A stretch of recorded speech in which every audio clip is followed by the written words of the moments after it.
Raymond Geuss's book, The Idea of a Critical Theory, aims to explain the critical theory of Habermas and the Frankfurt School to English-speaking readers. While Geuss focuses on Habermas' project because it clarifies the underlying epistemological assumptions of critical theory, he doesn't aim to provide a complete account of all critical theorists' views. Instead, he simply tries to explain what critical theory is supposed to be. Geuss's primary focus is to explore the epistemological basis of critical theory, which claims to offer a new kind of knowledge capable of both describing and criticizing social reality. He believes that a careful analysis of the concept of ideology is essential to understand this claim thoroughly. Geuss begins his analysis by looking at the concept of ideology, which he divides into three major versions. First, descriptive sense. Here, ideology refers to the various aspects of a social group's beliefs, concepts, attitudes, motives, values, art, rituals, etc.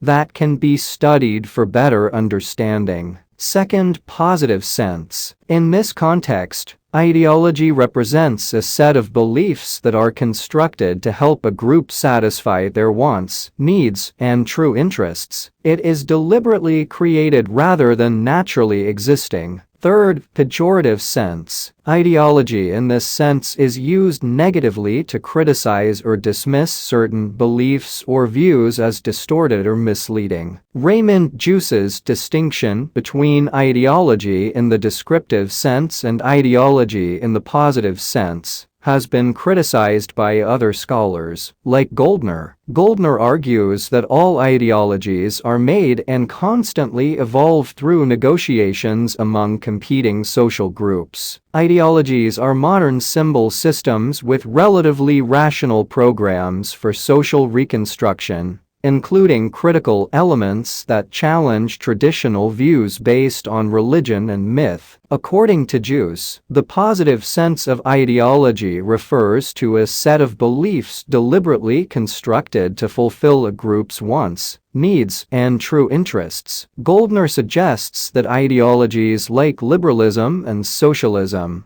both have relatively rational programs to mobilize and structure society according to dominant values and interests. While Geuss's analysis of ideology in the pejorative sense, false consciousness, is valuable, he acknowledges that ideologies also contain utopian elements, critical aspects, and partially realized values. This content makes them susceptible to imminent critique, criticizing a group for not living up to its own ideals. Geuss identifies three properties for critiquing false consciousness: epistemic properties, confusing values for facts; functional properties, masking social contradictions; and genetic properties, beliefs rooted in hidden motives. He believes that the most interesting theories of ideology connect two or more of these modes of criticism. Moving on to critical theory's cognitive structure,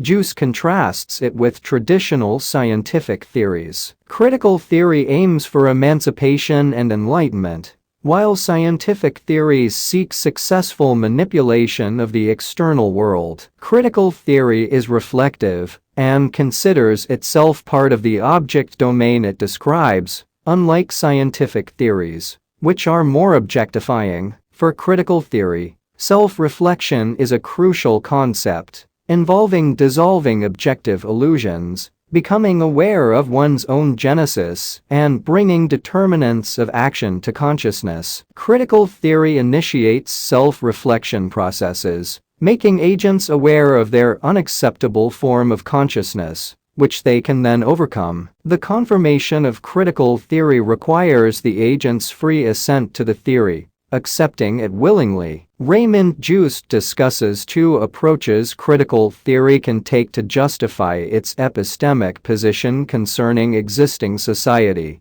and the agents it addresses. The first approach, called contextualism as advocated by Adorno, suggests that standards of criticism and social ideals are part of our historical tradition, and don't have an absolute foundation. They vary based on historical context. The second approach, known as transcendentalism as proposed by Habermas, argues that all agents must agree that certain aspects of their consciousness acquired under coercion are reflectively unacceptable. Habermas tries to justify this through his communication theory, but Geuss criticizes it as ahistorical and ethnocentric. Geuss supports a contextualist version of critical theory, which means that truth claims, values, and standards depend on historical and social contexts. He believes critical theory doesn't need deep epistemological justifications,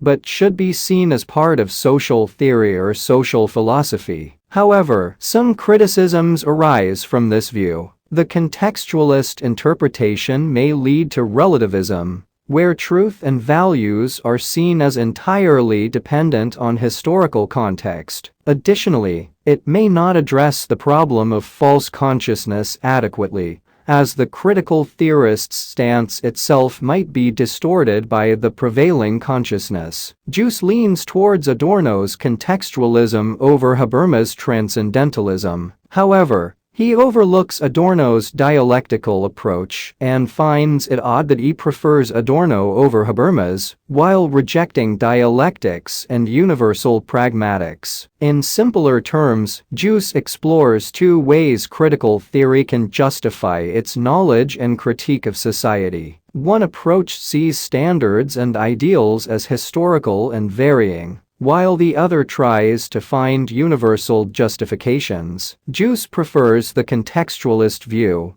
but faces challenges in avoiding relativism and fully addressing the problem of false consciousness.